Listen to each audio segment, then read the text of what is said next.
One of the best things about March is seeing the new women's tournament bracket and digging right in to make predictions. I'm joined by Wayne Staats, our NCAA lead bracket reporter. He's got all the data you could possibly need. So, therefore, bracket tips based on trends we've seen historically. Wayne, what are the biggest tips you've got for us? Yeah, so the first one, it's kind of obvious, but it's worth saying, is the number one seeds, two specifically. So the reason why I say two is around 80% of the time, we get at least two number one seeds in the Final Four, which makes sense, but it's still that magic number of two really does make a big difference. And even further than that, we can look at in terms of historically, in terms of national champions. Right here, the data says 3/4 of women's tournament champions are one seeds, which really goes to show the one seeds really are the key to winning your bracket pool.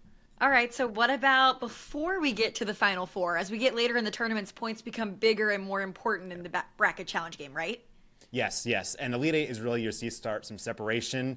Again, not as many upsets in the women's tournament, but that means when you get down to later rounds, you really have to get those Elite Eight games right.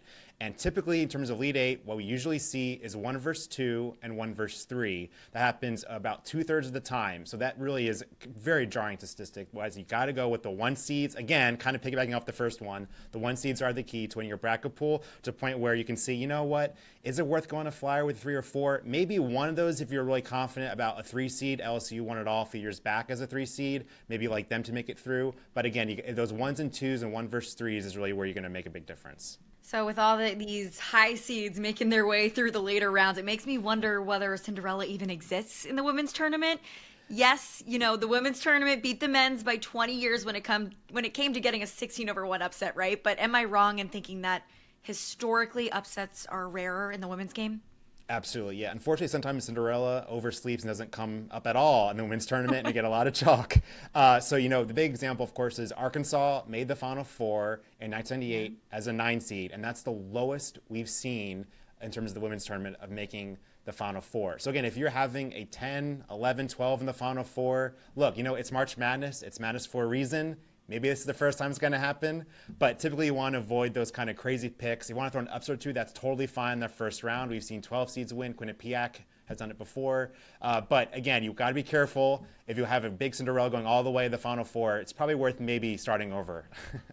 So avoid those Cinderella picks later Yeah. in the bracket. That's the third tip. But what about the first round? If upsets aren't as common, where can you kind of stand out from the pack in your bracket challenge group?